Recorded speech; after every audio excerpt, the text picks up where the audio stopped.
considering Notre Dame went 13-20 in Micah Shrewsbury's first year, you'd think it wasn't a great season. And yes, it started rough, losing to the Citadel, getting smoked a couple of times, but this team got better as the season progressed. Micah instilled a culture of a defensive-minded team, and we got a lot of young players coming back. He retained talent, and I'm really excited for what Notre Dame can do in year two. Christian and Nick here with Jack Soble, who covers Notre Dame for BGI News and On3. And Jack, can you tell us what type of jump is expected for Notre Dame in year two? Because we think the jump is guaranteed, but is this a jump to bubble territory? Is this a jump to, mid-tier Big East? What are you guys expecting? They're expecting a big jump, and I think internally they're expecting an even bigger jump than what they're going to let on publicly, for at least from what I'm hearing. Like, I don't know if that's to bubble team. I don't know if that's a tournament. I don't know if that's just mid-tier ACC team, win a couple games in the conference tournament, but like they think they're going to have a big jump. And you mentioned the rough season last year. They were starting 3 freshmen and 2 sophomores in their lineup, and you're not going to win a lot of games against the likes of like North Carolina and teams like that who are filled with veterans. And all the freshmen, except for one who went to Illinois, all the freshmen are coming back. They've had experience in crunch time being the guys, and they really like the way they're growing this core in South Bend.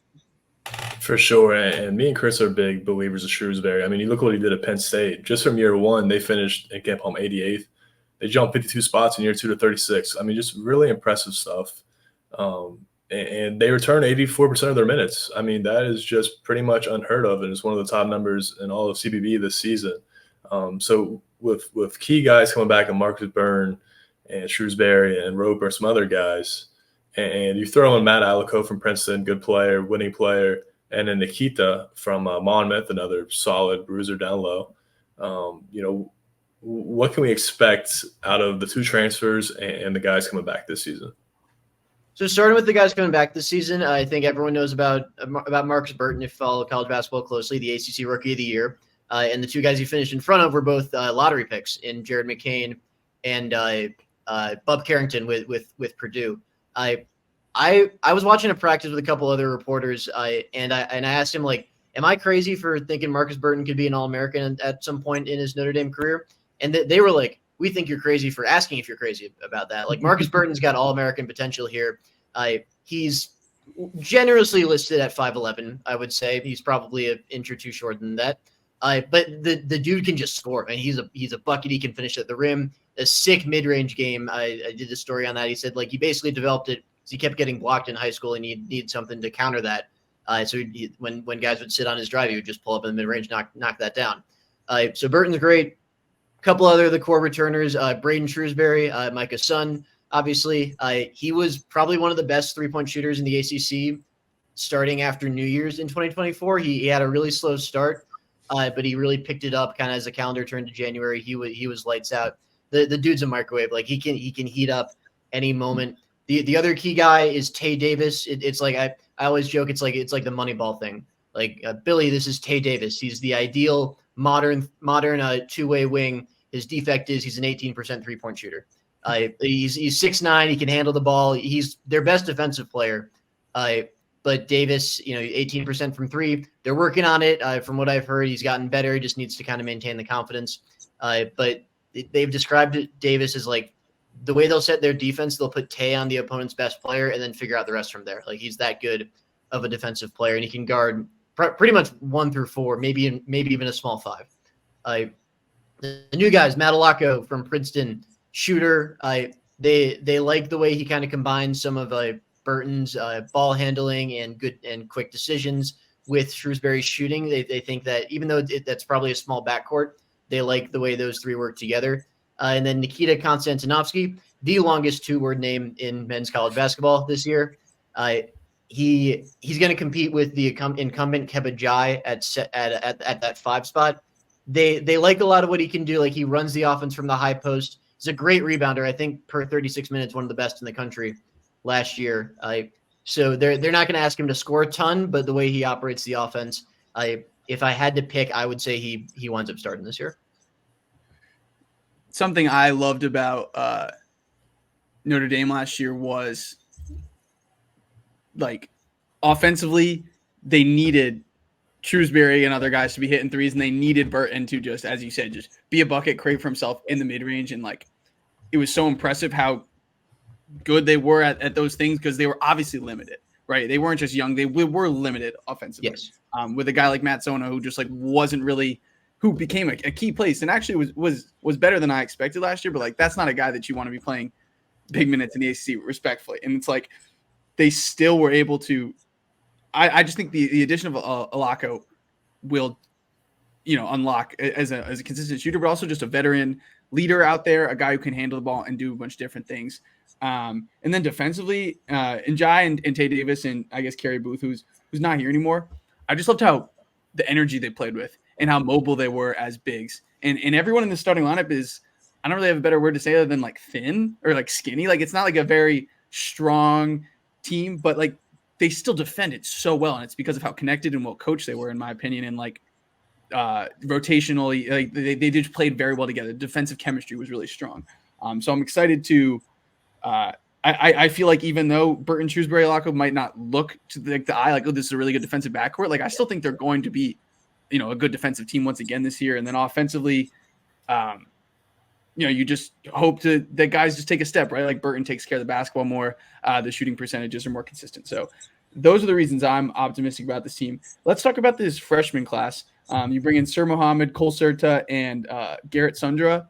Are any of those guys that you think could contribute immediately?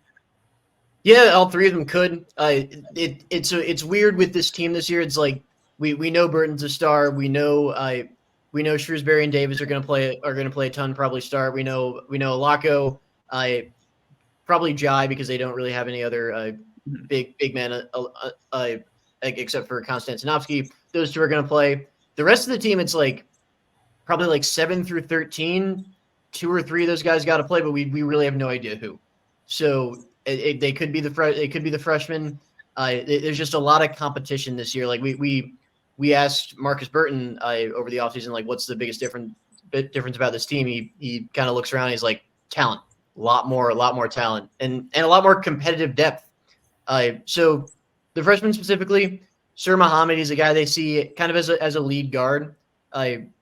He's like 6'5", 6'6", but they like the way he handles the basketball, makes decisions. He's been hurt for a good amount of the offseason, so I don't know if that'll affect how much they play him early, but he'll play. He'll be in the rotation. Pretty confident about that. Serta, from what I've heard, he's a great shooter. It's just coming a little slowly for him, kind of picking up the offense. Where and when to cut, what to do with the basketball. But the shooting's going to translate. He's fearless from behind the arc. For everything I'm hearing, Sundra is a guy who they're really high on. You look at his high school stats; they're not great, but he was playing at Paul VI Catholic, which is probably the best high school team in the country last year. Maybe them or Montverde, something like that. He was playing. I think of the starting lineup, he might have been the lowest ranked guy in there, but he did a lot of the little things that translated to winning at Paul VI, and that his coaches will gush about, and teammates for that matter, will gush about like how helpful he was for them winning so many games, despite being the fifth option in the lineup. And they think that's going to translate to college, because obviously he's not going to be the best player on Notre Dame either, but he knows how to do those little things and be the guy that contributes to winning. And they think he might help them right away. I was talking to a source over the offseason, and the thing that a program source said that stood out to me was like, Garrett, I don't know if Garrett will help us, but he definitely won't hurt us this year. So they don't know how much he's going to play, but they think he's going to be a good player with the minutes that he gets.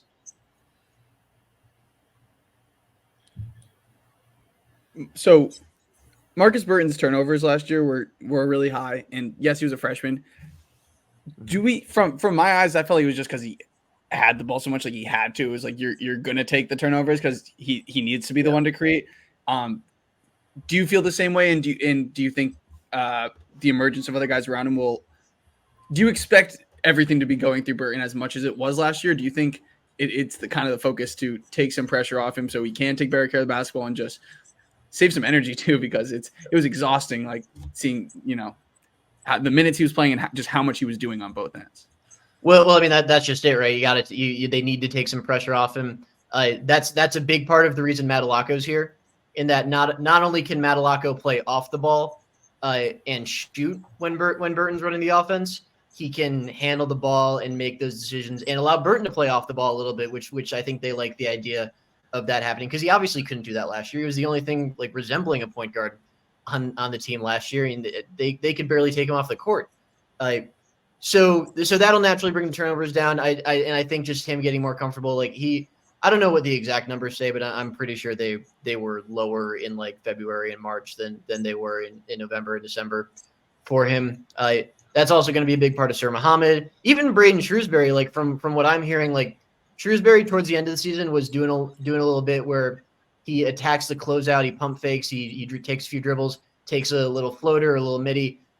He's been doing that more consistently this offseason from what I'm hearing. And if he can do that, that's going to be a really tough backcourt to defend. So yeah, I think Burton's turnovers will naturally come down, both from the pieces around him and from, just his development as a player. Nick, you got any more questions? No real questions. I mean, I'm pretty optimistic on Notre Dame this season, and I'm not too scared to say, and it's kind of bold, but they were 13-20 last season. I wouldn't be totally surprised if that flips this season to 20-13. There's a 3-game stretch early in the season, though, that I'm really interested to see what Notre Dame does. I know they play like Rutgers, Alabama, and there's someone else. Houston. Yeah, it's Houston. Yeah, Rutgers, Alabama, and Houston at that Players Era Festival in Las Vegas. With one of those games for some reason starting at 12:30 Eastern. That's going to be fun. So, what would you like to see from Notre Dame during that 3-game stretch? Get your hopes up for the rest of the season and everything. Yeah, just competing. I mean, they competed with some good teams down the stretch last year. I don't know if I remember off the top of my head, but like they were close with Duke. They were not close with North Carolina, but they were close with Duke when they hosted Duke. They beat Clemson, who was a tournament team, who was an Elite Eight team. They beat Wake Forest. Who was a bubble team. So just competing earlier in the season, like they think because they have so many returning pieces, they'll kind of be able to pick up where they left off, and that there's not as much like level 100 stuff going on over the offseason. Like they were truly learning the bare bones of Micah Shrewsbury's team last year. So just like I said, just competing. They don't have to win any of those games. You would love for them to win one of them, but I mean that's a tough slate. Like Bama and Houston are probably 2 of the top 5 teams in the nation. Rutgers probably a borderline top 25, top 30 right now. So it's going to be tough, but it's a good trial by fire, and obviously the NIL component of that tournament is very good for the program too. So obviously Jaden Pickett was a unique player, but the booty ball was so effective at Penn State.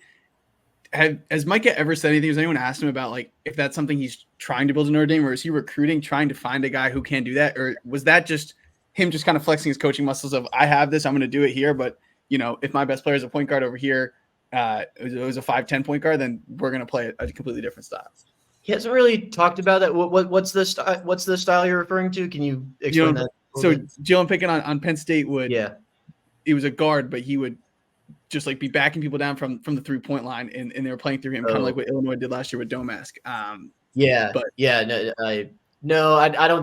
don't know if he has a guy who can do that. I mean, Burton is 5'9" probably. Mm-hmm. And Davis is like 6'9", but he doesn't have the shot right now. If there's a guy who they're going to do that with in the future, it would probably be Sir Muhammad, just because he's got the height and he's a lead guard, but not at the moment. No. Trying to think if there's anything else. Last question. If Notre Dame doesn't take a significant jump this year, what do you think, other than like health, as like if just the team isn't playing that well, why do you think is the main reason that would happen? Just not enough scoring. I would say like Burton's going to score, but the question is like, did they add enough? Because like they were one of the probably 10, 15 worst scoring teams in college basketball last year. So the question is like, is individual development of like Burton and Shrewsbury Davis and a few of the other guys on this team, and a talented freshman class, and Madalacco and Nikita Konstantinovsky and Burke Chebahar is the other transfer they brought in from Lehigh. Like, is that enough to increase the offensive output enough to win 20 games this year? That's the question. And they think it is. They think they're going to be pretty good, but It's just we got to see it to believe it. Well, one more follow up on that. Actually, were you surprised that they didn't make more noise in the portal and bringing in a louder piece of talent? Because like I said, I'm high on Alako. I think he's a great player, but were you surprised they weren't more aggressive? I mean, they tried. They were really in on a Josh Cohen who went to Arkansas and then flipped to USC pretty early in the portal process when Musselman left for USC. So they were in on him. I think they were in on a couple other guys. I'm not sure on specifics, but like it's tough in the transfer market at Notre Dame, which is why Shrewsbury is so adamant about we're building this thing through high school recruiting. And it's tough because you obviously have to retain the guys. It's not an easy way to win in this day and age, but it is still a way to win. And like if you're a transfer, you have to get by the academic requirements at Notre Dame, and like the football team can't take undergraduate transfers. That's going to be the case for the basketball team 99% of the time too.